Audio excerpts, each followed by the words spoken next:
ஒரு குடும்பம் அப்படின்னா ஒரு மூத்தவர் இல்லை குடும்பத் தலைவன், அவரை நம்பியே இருக்க வேண்டிய கட்டாயத்தில் மனைவி, குழந்தைகள்.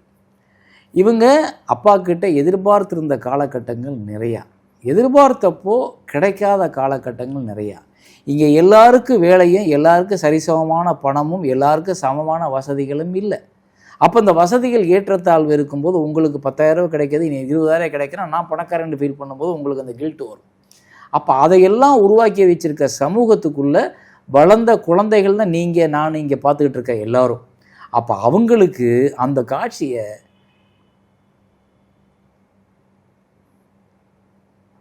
உடனே கனெக்ட் பண்ணுறாங்க, எங்கள் அப்பா இவ்வளோ கஷ்டப்பட்டுருக்காரு அப்படின்னு. செருப்பால் அடித்த மாதிரி இருந்துச்சு சார் அந்த காட்சி.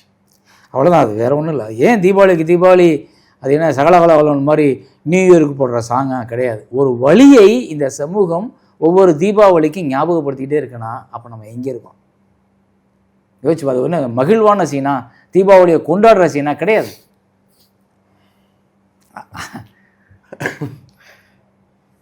அதான் வேற ஒன்றும் இல்லை.